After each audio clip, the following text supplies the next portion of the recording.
اور قتل کرنے والے کو تاج پہنا دیتا ہے۔ تو لہٰذا کیا سمجھ آئی کہ طلاق کے بارے میں شیطان کا کہنا ہوتا ہے شاید یہ دوبارہ شادی کر لیں، والدین کے نافرمان کے بارے میں شیطان کا کہنا ہوتا ہے شاید یہ دوبارہ ماں باپ کے ساتھ فرما برداری کر لے، اور شرک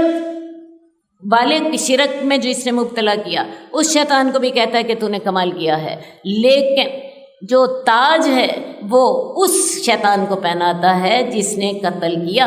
اصل بات ہے کہ شرک کا نقصان تو پہنچے گا ایک شخص کو، ایک آدمی کی ذات سے، لیکن قتل کے ساتھ خاندان کے خاندان اجڑ جاتے ہیں۔ ایک شخص کے انتقام کا بدلہ لینے کے لیے دوسرا پورا خاندان جو ہے وہ تیار ہوتا ہے، اور اس طرح خاندانوں کی دشمنیاں بعض اوقات سالوں تک چلتی ہیں، نسلیں برباد ہو جاتی ہیں قتل کے انتقام میں۔ تو سب سے جو بڑا گناہ ہے جس کی تاج شیطان نے پہنانا ہے وہ کون سا گناہ ہے؟ قتل کا۔ تو قتل کا گناہ جو ہے وہ اتنا بڑا ہے، اس پر ابلیس خوش ہوتا ہے۔ حضرت انس رضی اللہ تعالیٰ عنہ کہتے ہیں کہ مومن کے قاتل کی توبہ قبول کرنے سے اللہ تعالیٰ نے انکار کر دیا ہے۔ مومن کی توبہ، جس شخص نے کسی مومن کو قتل کر دیا تو اللہ تعالیٰ نے اس کے لیے اپنے غضب، لعنت اور بہت بڑے عذاب کا وعدہ کیا ہے۔ اتنی بڑی وعید دی ہے جتنی وعید اللہ تعالیٰ نے کافر کے لیے دی ہے۔ تو حضرت عبداللہ بن عباس کا فتویٰ یہ تھا کہ جو مومن کو قتل کر دے اس کی معافی نہیں ہوتی۔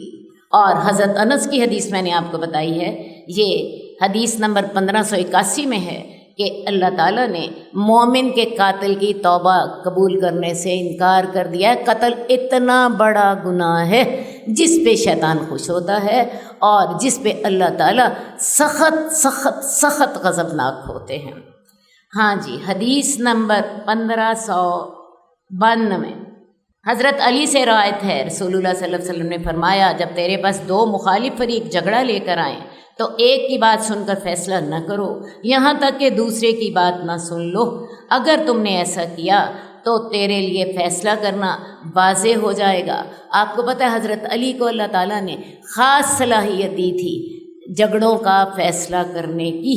تو حضرت علی جو ہیں وہ روایت کر رہے ہیں کہ رسول اللہ صلی اللہ علیہ وسلم نے کا حکم تھا کہ جب تیرے پاس دو فریق آ جائیں تو دونوں فریقوں کی بات سننی چاہیے، ورنہ ہوتا یہ ہے پہلا فریق الزام لگاتا رہتا ہے اور وہ اپنے مطلب کی بات کرتا ہے، دوسرا فریق بالکل ہی انکار کر دیتا ہے، اور جب انسان دونوں فریقوں کی بات سنتا ہے تو حقیقت حال زیادہ واضح ہو جاتی ہے۔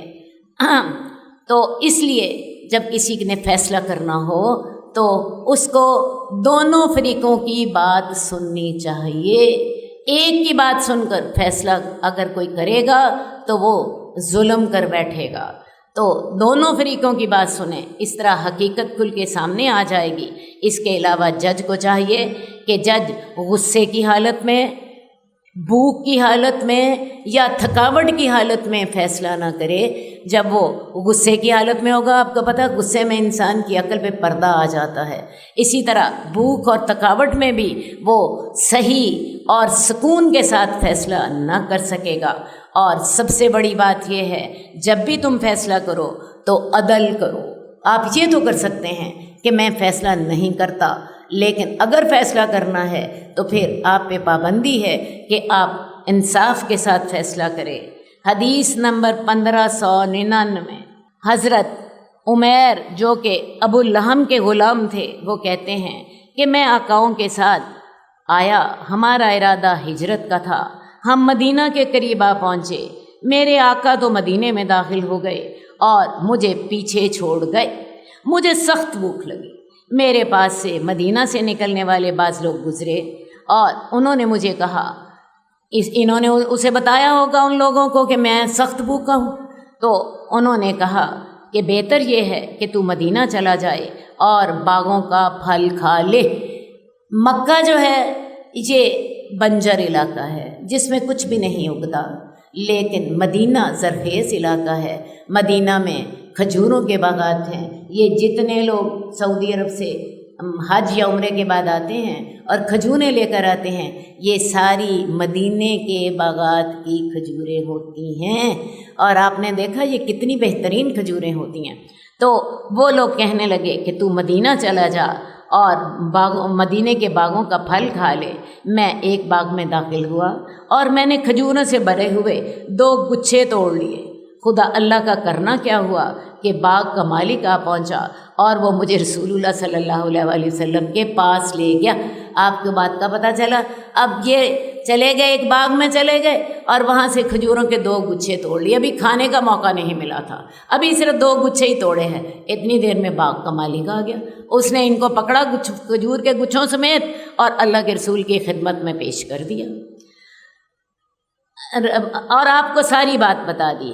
میں نے 2 کپڑے پہنے ہوئے تھے، یعنی حضرت عمیر جو کہ اس حدیث کے راوی ہیں، میں نے 2 کپڑے پہنے ہوئے تھے جنہوں نے، یعنی یہ جو کھجور کے 2 گچھے توڑے ہیں، میں نے 2 کپڑے پہنے ہوئے تھے۔ آپ نے مجھے فرمایا کون سا کپڑا اچھا ہے؟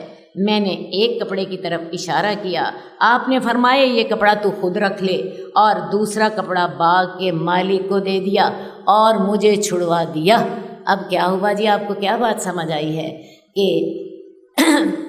رسول اللہ صلی اللہ علیہ وسلم نے فیصلہ کیا جرم ان کا موجود تھا، انہوں نے کھجوروں کے 2 گچھے توڑے ہوئے اور گچھے ہاتھوں میں پکڑے ہوئے۔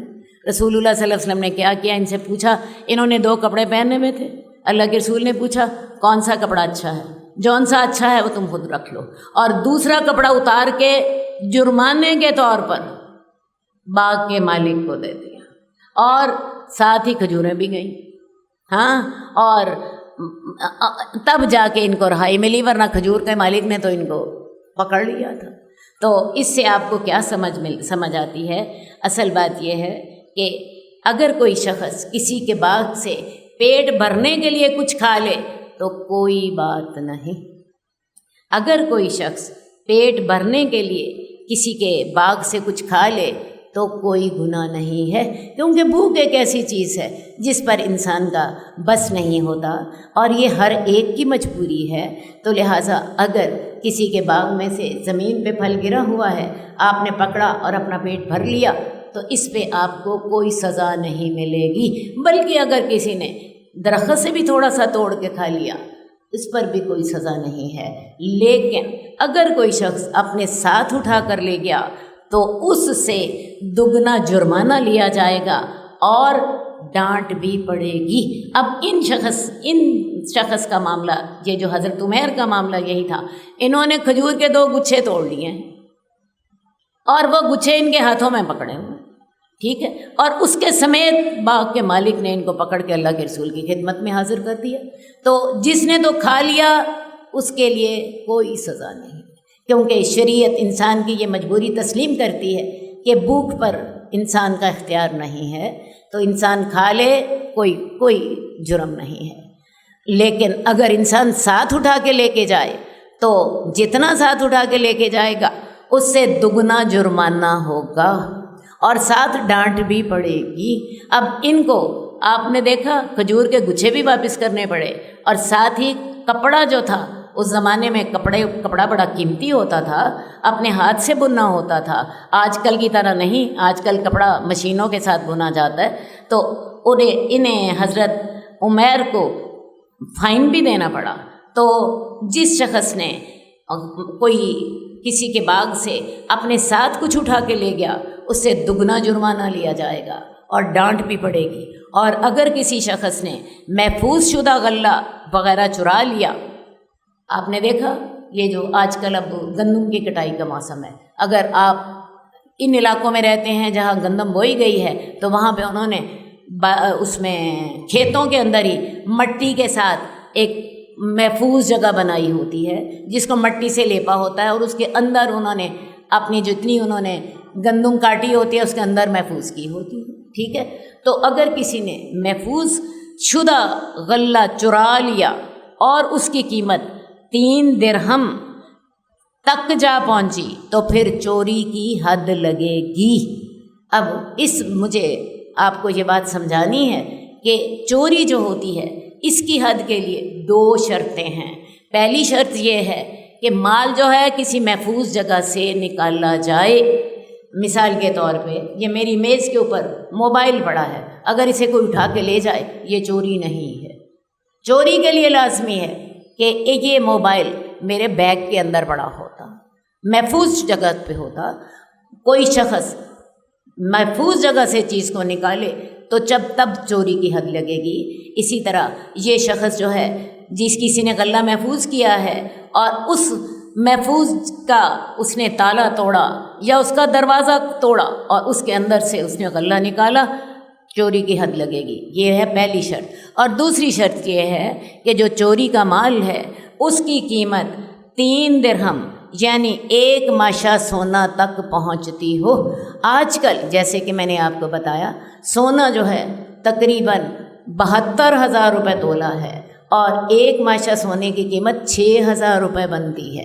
تو 6,000 روپے تک کی چیز ہوگی تو تب حد لگے گی۔ اگر اس سے کم قیمت چیز ہے تو پھر چوری کی حد نہیں لگے گی۔ تو چوری کی حد لگنے کے لیے 2 شرائط ہیں، ایک تو چیز محفوظ جگہ سے نکالی جائے اور ایک چیز کی قیمت جو ہے 1 ماشا سونا تک پہنچتی ہو، اس سے کم نہ ہو۔ اور کوئی شخص ڈاکہ ڈال لے، مثال کے طور پہ آپ جا رہی ہیں، کسی نے آپ کا پرس چھین لیا، اس کو چوری کی حد نہیں لگے گی، اس کو ڈاکے کی سزا علیحدہ ہوتی ہے۔ تو یہ جو چوری کی سزا ہے اس کے لیے یہ 2 شرطیں ہیں۔ اور تیسری بات یہ ہے کہ اس کے لیے شریعت نے حد کیا رکھی ہے کہ دایاں ہاتھ کاٹ دیا جائے، اور یہ دایاں ہاتھ کلائی تک کٹے گا، کلائی تک کٹے گا۔ یہ سزا آپ کو بڑی سخت لگتی ہے، لیکن ہوتا یہ ہے کہ یہ سزائیں جو ہیں بیسیکلی عبرت کے لیے ہیں۔ ایک بندہ کرے تو اس کو ایسی سزا دو کہ باقی سارے اس کو دیکھ کے رک جائیں، باقی سارے اس کو دیکھ کے باز آ جائیں۔ حدیث نمبر 1603، سعید بن ابو سعید رسول اللہ صلی اللہ علیہ وآلہ وسلم سے سننے والے شخص سے روایت کرتے ہیں کہ آپ نے فرمایا، خبردار، عاریتاً چیز لی ہوئی واپس کی جائے گی، منیہا بھی واپس کیا جائے گا۔ میرا خیال ہے میں آپ کو پہلے یہ بتا دوں کہ ان الفاظ کا مطلب کیا ہے۔ یعنی رسول اللہ صلی اللہ علیہ وسلم نے فرمایا، سنو، خبردار ہو جاؤ، جو چیز عاریتاً لی ہے اس کو واپس کیا جائے گا۔ اب آپ نے کسی سے ادھار لیا تو اس کو واپس کرنا ضروری ہوتا ہے، اس کو ہمیں واپس کرنا ہے۔ اب عاریتاً لینے کی بھی 2 قسمیں ہیں۔ ایک قسم تو یہ ہے کہ انسان یہ طے کر لے، بھئی جو بھی ہے تم نے میری چیز دینی ہے، جو بھی ہے تم نے میری چیز دینی ہے تو وہ دینی ہی دینی ہے۔ اور ایک صورت یہ ہوتی ہے کہ آپ کسی کی چیز لیتے ہیں اور اگر وہ چیز ضائع ہو جائے تو پھر اسے واپس نہیں کرنا ہوتا، پھر اسے واپس نہیں کرنا ہوتا۔ تو یہ چیز پہلے طے کر لینی چاہیے۔ فرض کیا آپ نے کسی کو کوئی اپنی چیز استعمال کے لیے دی، آپ طے کر دیں بھی تم مجھے ضرور واپس کرو گے۔ اور اگر وہ چیز ایسی ہے کہ جو کہ استعمال کے بعد ختم ہو سکتی ہے، خراب ہو سکتی ہے، تو پھر بھی آپ کو پہلے پتہ ہونا چاہیے، بھئی اگر ٹھیک رہی تو تم مجھے واپس کرو گی اور اگر ٹھیک نہیں رہی تو تم مجھے واپس نہیں کرو گی۔ یہ باتیں پہلے طے کر لیں، ورنہ ہوتا یہ ہے فساد ہوتا ہے، جھگڑے پیدا ہوتے ہیں۔ تو یہ پہلے طے کر لیجئے، بھئی یہ چیز تم نے مجھے لازماً واپس کرنی۔ میرا کپڑا لے کے جا رہی ہو، بعض اوقات ہم اپنے دوستوں کے ساتھ ایسا کر لیتے ہیں، مجھے اپنا فلاں جوڑا دے دو، ہاں میں نے شادی پہ پہننا ہے، بھئی لے جاؤ، لیکن اگر خراب ہوا تو مجھے تم نے صحیح کرا کے دینا ہے۔ یا پھر طے کر دیں اگر خراب ہو گیا تو کوئی بات، یہ دونوں باتیں طے کر لیں۔ تو لہٰذا جو چیز عاریت ہے، ادھار لی ہوئی ہے، وہ واپس کی جائے گی اور منیہا بھی لوٹایا جائے گا۔ اب منیہا کیا ہوتا ہے؟ منیہا یہ ہوتا ہے کہ کسی کو کوئی ایسی چیز دی جائے جو کہ استعمال کے بعد واپس کرنی ہے۔ عام طور پہ منیہا کا لفظ جو ہے وہ جانوروں کے لیے استعمال ہوتا ہے۔ ہمارے گاؤں میں اس کا بڑا رواج ہے، شہروں والوں کو تو شاید پتہ نہ ہو۔ گاؤں میں ہوتا کیا ہے، کسی کے ہاں مثلاً بھینس ہے یا گائے ہے، اس کے بچہ پیدا ہوا ہے. آپ کو پتہ ہے جب بچہ پیدا ہوتا ہے تو گائے یا بھینس زیادہ دودھ دینے لگ پڑتی ہے، کیونکہ دودھ تو اللہ نے بچے کے لیے دیا ہوتا ہے. تو اس وقت ہوتا کیا ہے کہ ایک گھر والے جن کے پاس زیادہ گائیں یا بھینسیں ہیں وہ اپنی جو نئی جس کے ہاں بچہ پیدا ہوا ہے اس کو کسی کو دے دیتے ہیں، اپنی کسی رشتہ دار کو دے دیتے ہیں یا کسی غریب کو دے دیتے ہیں کہ تم اس کا دودھ پی لو. اور اس کو وہ لوگ پنجابی میں کہتے ہیں سجر سوئی ہوئی. یہ جو سجر سوئی ہوئی، سجر سے مراد ہے نئی سوئی ہوئی کا کیا مطلب ہے؟ اس کا بچہ پیدا ہوا ہے. تو جو سجر سوئی ہوئی ہوتی ہے نا وہ دودھ زیادہ دیتی ہے. آہستہ آہستہ جب بچہ بڑا ہو جاتا ہے پھر دودھ کم ہوتا چلا جاتا ہے. تو منیحہ سے مراد ہوتا ہے کہ کسی کو آپ نے اپنی گائے یا بھینس دے دی، تو جب تک اس کا دودھ زیادہ ہے تو پی لے، اور جب اس کا دودھ کم ہو جائے گا تو مجھے واپس کر دینا. یعنی گائے میری ہی ہوگی، میں تمہیں ہمیشہ کے لیے نہیں دے رہی. 2-3 مہینے جب اس کو جتنا چارہ ڈالو گے اس کے مقابلے میں یہ دودھ بہت زیادہ دے گی، تم اس سے فائدہ اٹھا لو. اور جب اس کا خرچہ اور اس کا دودھ کم ہو جائے گا اور یہ 3-4 مہینوں کے بعد کم ہو جاتا ہے تو مجھے واپس کر دینا. تو یہ 3-4 مہینے تم اس کا دودھ پی لو. اگر کوئی چاہتا ہے تو بیٹی کو دے دیتا ہے، کوئی چاہتا ہے رشتہ دار کو دے دیتا ہے، اور کوئی چاہتا ہے کسی غریب کو دے دیتا ہے. تو اس کو کہتے ہیں منیحہ، اس کو کہتے ہیں منیحہ. تو منیحہ بھی واپس کر دیا جائے گا. ایک تو ہوتا ہے صدقہ، منیحہ ایسی چیز ہوتی ہے جو کہ واپس کر دینی ہوتی ہے. تو منیحہ بھی جو ہے یہ واپس کرنی ہوتی ہے. ایسا نہیں ہے کہ کسی نے کسی کو گائے دے دی اور اگلا اس کو سنبھال کے بیٹھ گیا. بات ہے اس نے پہلے ہی طے کر دیا تھا کہ جب تک یہ دودھ دیتی ہے تم دودھ پی لو، جب دودھ کم ہوگا مجھے واپس کر دینا. تیسری بات، اگر اور کسی چیز کا قرضہ چکایا جائے گا، آپ کسی سے قرض لیتے ہیں، اب قرض لے کے آپ نے کیا کاروبار، اب کاروبار میں آپ کو ہو گیا گھاٹا، یا دوسری صورت بھی ہو گئی کہ قرض میں آپ کو فائدہ ہو گیا. آپ نے جتنا قرض لیا ہے، فرض کیا آپ نے جی قرض لیا تھا 1 لاکھ، نفع ہوا تو آپ کے 1 لاکھ کے 1,20,000 ہو گئے، اور نقصان ہوا تو آپ کے 1 لاکھ کے 80,000 ہو گئے. آپ نے اگلے کو 1 لاکھ ہی دینا ہے، وہ 20,000 آپ کا نفع ہوگا اور وہ 20,000 آپ کا نقصان ہوگا. قرض اتنا ہی دینا ہوتا ہے جتنا قرض آپ نے لیا تھا، تو قرضہ چکانا ہوتا ہے. اس کے علاوہ کوئی شخص کسی چیز کا ضامن ہو تو وہ اس کی ادائیگی کا ذمہ دار ہوتا ہے. اب ضامن ہونے سے کیا مراد ہے؟ جو شخص کسی لین دین میں ضامن بنتا ہے وہی قرضے کی ادائیگی کا ذمہ دار ہوتا ہے. مثال کے طور پہ ایک شخص نے آپ سے کہا باجی مجھے 20,000 قرضہ دے دیں، اور اس کی ضمانت جو ہے نا فلاں آپ کی جو دوست ہے وہ ضمانت دے دے گی، وہ مجھے جانتی ہے. آپ نے اپنی اس دوست کی ضمانت پہ اس کو 20,000 قرضہ دے دیا. اب وہ 20,000 قرضہ لے کے وہ بھاگ گئی، اب کس کو دینا پڑے گا؟ جس نے ضمانت دی تھی، جس نے ضمانت دی تھی. ضامن قرضہ واپس کرنے کا ذمہ دار ہوگا.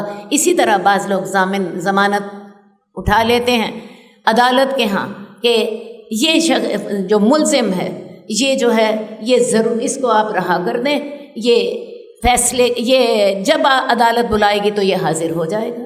اور وہ شخص نہیں آیا. عدالتیں اب آج کل کیا کرتی ہیں؟ 4-5 لاکھ کی ضمانت لے لیتی ہیں، 4-5 لاکھ روپے اپنے پاس رکھ لیتی ہیں. وہ شخص آ جاتا ہے تو ٹھیک، نہیں آتا تو پھر وہ اس کے پیسے ضبط ہو جاتے ہیں. اب جو شخص اس کی ضمانت دے رہا ہے وہ شخص ذمہ دار ہوتا ہے. وہ شخص بعض اوقات ملزم جو ہوتا ہے خود غریب ہوتا ہے، کوئی دوسرا آدمی اس کے پیسوں کی ضمانت دے رہا ہوتا ہے. اب ملزم نہیں آیا، اب کس کے پیسے ضبط ہو گئے؟ جو ضامن تھا. تو ضامن ذمہ دار ہوتا ہے. تو یہاں پہ 3-4 ادھار کے مسائل آپ کو پتہ چلے. میں دوبارہ دہرا دیتی ہوں کہ جو چیز عاریتاً لی گئی ہے وہ واپس کی جائے گی. عاریتاً کا مطلب ہی ہوتا ہے میں تم سے ادھار لے رہی ہوں، میں تمہیں واپس کر دوں گی. اس کے بارے میں طے کر لیں کہ جی چیز خراب ہو گئی تو تم مجھے ٹھیک کر کے دو گے، اور یا پھر یہ طے کر لیں چل کوئی نہیں، تو میری بہن ہے استعمال کر لے، خراب ہو گئی کوئی بات نہیں، اگر ٹھیک رہی تو مجھے واپس کر دے. یہ دونوں باتیں طے کر لیں. ورنہ بعد میں جھگڑا ہوتا ہے۔ منیحہ سے مراد ہی یہی ہوتی ہے، جاؤ اس جانور کا دودھ تم پی لو، جب جانور کا دودھ کم ہوگا تو مجھے گائے یا بھینس واپس کر دینا۔ تیسری بات ہے قرضہ چکایا جائے گا، خواہ اگلے کو نفع ہوا خواہ نقصان، آپ نے جتنا قرضہ لیا تھا اتنا قرضہ ادا کرنے کے آپ پابند ہیں۔ اور چوتھی بات، آپ کسی بھی چیز کی ضمانت لیں، کسی قرضے کی ضمانت لیں، کسی ملزم کی ضمانت لیں، آپ کو ضمانت ادا کرنی ہوگی، آپ اس چیز کے ضامن ہوں گے۔ حدیث نمبر 1607 حضرت ابو ہریرہ سے روایت ہے کہ رسول اللہ صلی اللہ علیہ وسلم نے فرمایا، سب سے بڑی زیادتی یہ ہے کہ آدمی اپنی بھائی کی عزت پر دست درازی کرے۔ یہ حدیث ہم نے پیچھے بھی پڑھی تھی، اور پیچھے ہم نے اس انداز میں پڑھی تھی کہ سود کے 70 دروازے ہیں، اور ان میں سے سب سے کم کا گناہ اتنا ہے جتنا اپنی ماں کے ساتھ زنا کرنے کا، اور سب سے بڑا سود یہ ہے کہ انسان اپنے بھائی کی عزت پر دست درازی کرے۔ اب بھائی کی عزت پر آپ دست درازی کیسے کرتے ہیں؟ کیسے اپنے بھائی کی عزت پر دست درازی کرتے ہیں؟ اس کی عزت کو کیسے خراب کرتے ہیں؟ اس کی غیبت کر لی، اس پہ بہتان باندھ دیا، اس کی چغلی کر دی، اس کے خلاف جو تھی غلط باتیں کر دیں، تو یہ سب سے بڑا سود ہے۔ سود کا گناہ یاد رکھیں۔ اور سب سے بڑا سود کیا ہے کہ انسان اپنے بھائی کی آبرو ریزی کرے۔ میں آپ کو بتاؤں، انسان قتل کو بھی گناہ سمجھ لیتا ہے، انسان زنا کو بھی گناہ سمجھ لیتا ہے، انسان جو ہے وہ چوری کو بھی گناہ سمجھ لیتا ہے، لیکن یہ جو غیبت ہے نا، اس کو انسان حلوہ سمجھ کے کھاتا رہتا ہے۔ اور خاص طور پہ عورتیں تو ایسے ہی کرتی ہیں۔ کیا خیال ایسا ہے یا نہیں ہے؟ بولو، ایسا ہی ہے۔ عورتیں اس کو گناہ نہیں سمجھتی، اور بڑے مزے سے ان کی زبانیں فر کینچی کی طرح چل رہی ہوتی ہیں کسی کی غیبت کرتے ہوئے۔ تو میں آپ کو بتاؤں، سب سے بڑا سود یہ ہے کہ آپ کسی مسلمان بھائی کی عزت پر دست درازی کریں۔ اب آپ نے کسی کی عزت پہ دست درازی کر دی، اب اس کی توبہ کیسے کریں؟ اگر تو غیبت کی ہے تو جس جگہ آپ نے غیبت کی وہاں اس شخص کی عزت کی بات کریں، کہیں میرے سے غلطی ہو گئی تھی، مجھے بات سمجھ نہیں آئی تھی، صحیح بات یوں تھی، اس کی عزت کی بات کریں۔ جس کی غیبت کی ہے اس سے معافی مانگیں، اس کے لیے دعائیں کریں۔ آپ نے کسی پہ بہتان باندھا ہے، آپ نے کسی کی چغلی کی ہے، بہتان باندھا ہے، اس شخص کے ساتھ سے معافی مانگے۔ اور اگر آپ سمجھتی ہیں کہ میں نے اس سے کہا کہ میں نے تم پہ بہتان باندھا تھا تو وہ تو میرے سے تو اور زیادہ لڑ پڑے گا، مثلاً آپ اپنی ساس کو جا کے کہتی ہیں یا اپنی نند کو جا کے کہتی ہیں، تو وہ تو وہاں پہ بہت بڑا فساد پیدا ہو جائے گا۔ آپ ایسا کیجئے، ان کے ساتھ پھر نیکی کریں۔ وہ جو پہلے آپ نے ان پر بہتان باندھا تھا، جن لوگوں کے سامنے بہتان باندھا تھا، ان لوگوں کے سامنے اصلاح کریں۔ میں نے غلط بات کی تھی، مجھے بات کا پتہ نہیں تھا، میرا خیال تھا بات یوں ہے لیکن بات یوں نہیں تھی۔ ایک کام تو یہ کریں۔ نمبر 2، ان کے ساتھ نیکی کریں، ان کے ساتھ نیکی کریں، ان کے لیے دعائیں کریں۔ بات ہے یہ آپ نے دیکھا، سود کا گناہ جو ہے 70 دروازے ہیں سود کے، اور ان میں سے ایک دروازے کا گناہ جو ہے وہ کتنا ہے؟ اپنی ماں سے زنا کرنے کے برابر۔ اور 70 دروازے ہیں، اس کا مطلب ہے 70 زنا ہو گئے، اور 70 زنا کے بعد اس سے بھی بڑا گناہ ہے، اس سے بھی بڑا سود ہے کہ انسان اپنے بھائی کی عزت پر ہاتھ ڈال لے۔ یہ ذرا سوچیں ان باتوں کو۔ غیبت چھوٹا گناہ نہیں ہے، بہت بڑا گناہ، بہت بڑا گناہ ہے۔ اور سب سے بڑی بات، آپ جس کی غیبت کر رہی ہوتی ہیں اسے اپنی ساری نیکیاں دے رہی ہوتی ہیں۔ آپ کو پتہ ہے عزت انسان کو جان سے پیاری ہوتی ہے، آپ کسی کی بے عزتی کر دیتی ہیں، وہ جان لینے پر تل جاتا ہے، کیونکہ انسان کو عزت جان سے بھی زیادہ پیاری ہوتی ہے۔ انسان جو ہے اس کے لیے قتل تک پر اتر آتا ہے۔ تو لہٰذا اپنی زبانوں کو غیبت سے محفوظ رکھیں۔ کون کون رکھے گا بھی بتاؤ ذرا، کون کون رکھے گا؟ سب لوگ، جو لوگ دورہ حدیث کر رہے ہیں کم از کم یہ چیز یہاں پہ سیکھ کے جائیں۔ زبان کو کنٹرول کرنا ہے، یہ میری زبان ہے، یہ ویسے چلے گی جیسے میں اس کو اجازت دوں، یہ میرے پہ حکومت نہیں کرے گی، اس زبان پہ میں حکومت کروں۔ بات سمجھ آ گئی ہے؟ یہ زبان مجھ پہ نہیں حکومت کرے گی کہ سوچے سمجھے اس میں سے جو چاہا نکل گیا، نہ، وہ میری زبان وہ بولے گی جو میں اس کو اجازت دوں۔ اپنی زبان پہ آپ کو کنٹرول ہونا چاہیے۔ اللہم صلی علی محمد وعلی آل محمد کما صلیت علی ابراہیم وعلی آل ابراہیم انک حمید مجید۔ اللہم بارک علی محمد وعلی آل محمد کما بارکت علی ابراہیم وعلی آل ابراہیم انک حمید مجید۔ مولاي صل وسلم